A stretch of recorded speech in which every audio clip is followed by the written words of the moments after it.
Hi everyone, welcome back to my channel. And in this lecture, we are going to discuss exercise 1 of the FITGI fluid module. So आज हम discuss करेंगे question number 9 exercise 1 का and question number 10 करेंगे discuss. और last lecture में हमने किया था क्वेश्चन नंबर 8 और क्वेश्चन नंबर 7। तो starting from question number 9, question is saying A hollow metal sphere of mass m has instantaneous upward acceleration a when released from rest fully submerged in a liquid of density d1. Density of metal given है d2, so we have to find volume of cavity in the sphere. So एक metal sphere है, उसमें cavity भी है और ये ऊपर की तरफ एक्सलेट कर रही है और ये पूरी डूबी हुई है किसी में। हमको वॉल्यूम ऑफ कैविटी निकालना है इसमें, ठीक है। तो और जिसमें डूबी हुई है उसका लिक्विड दे रखा है आपको, डेंसिटी उसकी d1 है, और जो मेटल है, ये मेटल जो भरा हुआ है इसमें, उसकी डेंसिटी दे रखी है d2 है और डूबी हुई है और ऊपर जा रही है। दैट मींस कि इस पे जितनी बॉयंसी लग रही होगी और जितना वेट होगा, अगर हम देखें न्यूटन सेकंड लॉ से, दैट मींस कि वी कैन राइट की buoyancy minus weight is equal to m into A. ठीक बात है। Buoyancy will be equal to, buoyancy छोड़ देते हैं, weight is equal to M G and M A कर देते हैं। So buoyancy will be equal to आ गया M G plus M A. अब बात करते हैं बॉयंसी की, बॉयंसी कितनी होगी। सो buoyancy will be equal to, buoyancy होती है आपके पास density of liquid into volume submerged into G. ये तो पूरा डूबा हुआ है बोला इसने, पूरा। सो वॉल्यूम आना शुरू कर दें। सो वी कैन राइट की जो वॉल्यूम होगा, सो V1 मान लेते हैं कि वॉल्यूम कैविटी का हो गया, ठीक है। V2 मान लेते हैं मेटल का हो गया, और टोटल जो होगा V, that is equal to V1 plus V2 होगा टोटल वॉल्यूम। सो बॉयंसी लिखते हैं क्योंकि पूरा डूबा हुआ है। सो दैट मींस की डेंसिटी ऑफ लिक्विड दे रखी है आपको D1 into V1 plus V2 into G is equal to mg plus ma, ठीक है। D1 है, वॉल्यूम ऑफ जो कैविटी है वो तो निकालना ही है V1, मेटल का निकाल सकते हैं, हमको मेटल का मास पता है, मेटल की डेंसिटी पता है। सो मास जो वॉल्यूम हो जाएगा it is equal to mass upon density, V2 put कर दिया हमने। So mass upon density into G M G plus M A. So this is equal to D1 V1 G mg plus ma minus D1 m by D2 into G. यहां से अगर देखें so V1 will be equal to, m common निकाल लेते हैं, D1 common और 1 plus a by जी से divide कर दिया पूरे को, माइनस D1 कट गया, D1 this is equal to, G भी कट गया,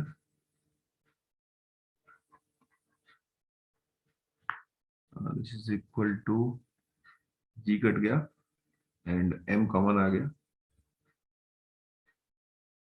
so this is equal to D1 by D2। ये इसका आंसर हो गया, ठीक है। Now let's move to next second part इसका, जो कह रहा है हमको कि एक वुडन क्यूब है of side 10 centimetre, specific gravity दे रखी है आपको 0.8, floats in water, water float कर रहा है with its upper surface horizontal. So what depth of the cube remain emerged, कितना डूबा रहेगा उसमें, ये हमको निकालना है पहले। तो उसके बाद इसका नेक्स्ट पार्ट भी है, उसके बाद में करेंगे, पहले इस पार्ट को देखते हैं। सो एक वुडन क्यूब है जो कि डूबा हुआ है, पता नहीं कितना, तो लेट्स सपोज कि x डूबा हुआ है। तो पता है कि अगर डूबेगा और फ्लोट कर रहा है तो बॉयंसी और वेट जो है वो इस पे बैलेंस रहने वाले हैं। सो बॉयंसी जो होती है that is equal to density of water into volume submerged area into x लिखते हैं इसको। ये वॉल्यूम निकाल लिया हमने, कितना होगा, इनटू जी, वेट हो जाएगा, weight is equal to mg, mass होगा डेंसिटी ऑफ जो भी क्यूब का है, जो भी क्यूब का होगा, इंटू वॉल्यूम हो जाएगा उसका area into total length, total length हम L बोल देते हैं, इंटू जी, ठीक है। टोटल मास निकाल लिया हमने, तो density of cube into total volume into G, ये आ गया। इससे ये ए और जी तो हो गए आजाद। x equal to C upon rho W into L, और ये आपको गिवन है, दिस इज स्पेसिफिक ग्रेविटी 0.8। ये होता है density of cube upon density of water, ये आपको 0.8 यहाँ पे दे रखा है। तो 0.8 लेंथ भी रखा है आपको 10 सेंटीमीटर, ये पुट कर देते हैं 10 सेंटीमीटर, तो x निकल गया आगे 8 सेंटीमीटर। दैट मीन्स कि 8 सेंटीमीटर इस क्यूब का पानी के अंदर होगा और बाकी सब कुछ ऊपर होगा। ये तो पहला पार्ट था। अब चलते हैं नेक्स्ट पार्ट में, उससे पहले अपने पेन का कलर बदल देते हैं। So second part is saying कि अब क्या किया, अब इसमें ये किया कि what mass of aluminium of specific gravity 2.7 must be attached to the upper surface, second lower surface, so that cube will be just submerged, immersed। मतलब अब क्या किया, इस क्यूब को इस पूरा डुबाने के लिए, इस क्यूब को पूरा डुबाने के लिए, ताकि पूरा इसमें डूब जाए, इसके एक बार ऊपर और सेकंड पार्ट में नीचे। तो पहले ऊपर की बात कर लेते हैं। एक एल्यूमिनियम का कोई ब्लॉक डाल दिया ताकि पूरा डूब जाए, तो अभी पूरा डूबा हुआ है एल, इसका मास एम मान लें। तो फिर से वही लॉजिक है कि भाई अगर जितना इस पे बॉयंसी होगा उतना इसका वेट होगा, तो m1g plus mg must be equal to buoyancy. ठीक है, so m1g must be equal to buoyancy minus mg। जो बॉयंसी होगा, buoyancy will be equal to density of water into volume हो जाएगा इस बार इसका, एरिया इनटू टोटल लेंथ पूरा डूबा हुआ इनटू जी माइनस mg हो जाएगा। ये तो इसी क्यूब का है, तो density of cube into area into length into जी।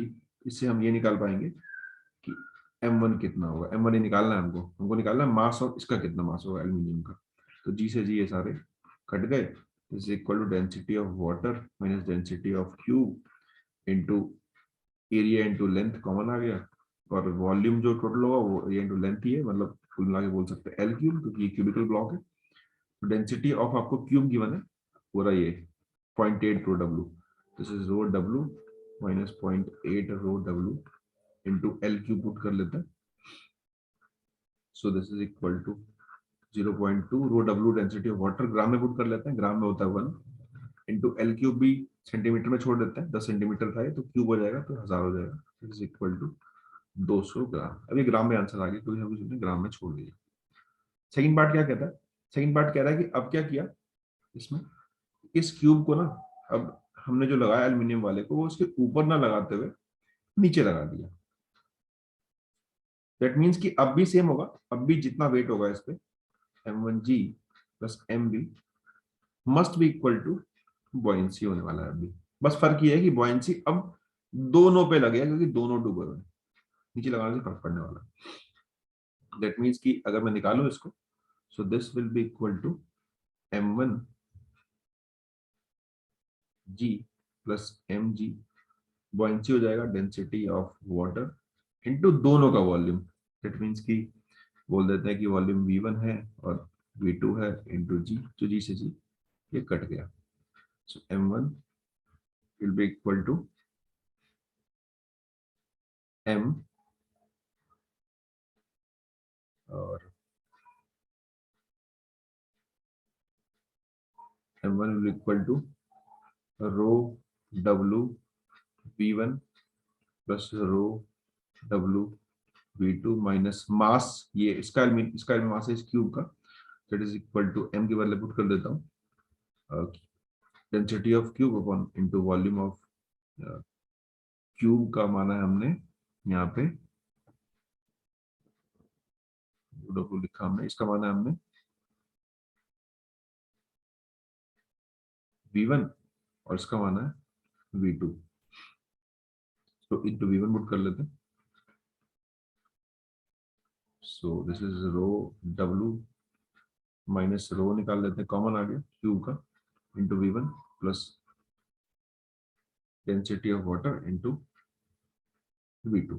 ठीक है, ये इस पार्ट को आप निकाल चुके पहले, ये तो ये वाला, ये वॉल्यूम ये वाला, क्योंकि ये तो था हमारे पास रो w माइनस रो सी इंटू वॉल्यूम, ये जो था v1 ये किस मेटल का है, वुडन का, तो वो तो निकाल चुके आप। ये तो ये रहा, ये पार्ट सेम ही है, ये रहा, ये और ये पार्ट सेम ही है, तो ये निकाल चुके हैं इस पार्ट को। ये निकल के कितना आया था 200 ग्राम, तो ये इक्वल टू 200 है।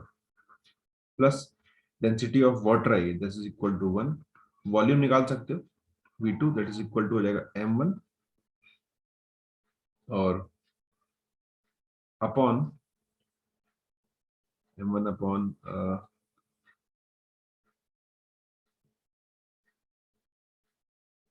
कितना m1 upon this will be equal to density of जितना भी यूज एल्यूमिनियम का है, तो आपको पता है कि density of aluminium upon density of water दे रखा है आपको 2.7, थोड़े ज्यादा ही टर्म्स हैं इसमें इसलिए, तो डेंसिटी ऑफ एल्यूमिनियम आ गया m1 अपॉन 2.7 रो w 1 होता है, सो m1 by 2.7, तो this is equal to m1 by 2.7 m1।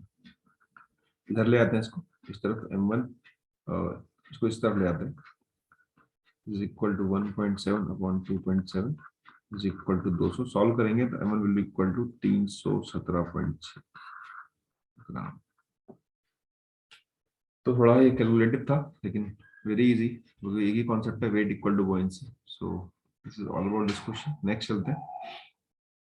Next कह रहे हैं हमको कि एक यूट्यूब है, इसकी लेंथ दे रखी है आपको, length L contains a liquid, it is mounted on a horizontal turntable rotating with angular speed omega about one of the arm। तो ये एक आर्म के अबाउट जो है ये घूम रहा है कुल मिला के किसी ओमेगा से। सो फाइंड करना है कि find difference in the height of liquid column in the vertical arm, कि इनमें कितना डिफरेंस होगा, h निकालना है आपको। तो इससे पहले आपको ये पता होना चाहिए कि अगर कोई लिक्विड ट्यूब है, अगर वो किसी एंड के अबाउट घूम रही हो किसी ओमेगा से और ये लेंथ उसकी L हो, सो एंड्स पे कितना प्रेशर डिफरेंस होता है वो हम निकाल सकते हैं रोटेटिंग ट्यूब में। इसको हम ड्राइव नहीं कर रहे, सिंपली इसका फॉर्मूला तो याद रखते हैं, उसको ड्राइव इसका अलग अलग चीज है। तो this is equal to rho omega square L square by 2, this is the pressure difference between the two ends.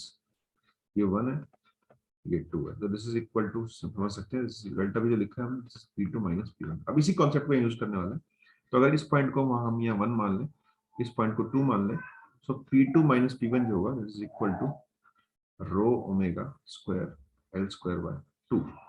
अब P2 की बात करते हैं, तो P2 को देखते हैं, यहाँ तो प्रेशर P0 है, ऊपर तक की हाइट गिवन है h, यहाँ की मान लेते हैं h1, so P2 will be equal to P0 plus rho ji h plus h1, और जो P1 हो जाएगा, P1 यहाँ भी P0 है और ये हाइट तो h1 ही है, so P1 will equal to P0 plus rho G h1, दोनों को माइनस कर लेते हैं, तो P2 minus P1 equal to rho ji h, put कर लेते हैं, rho ji h is equal to rho omega square L square by 2, h is equal to rho, तो कट गया, omega square L square by 2g, this will the answer of this question.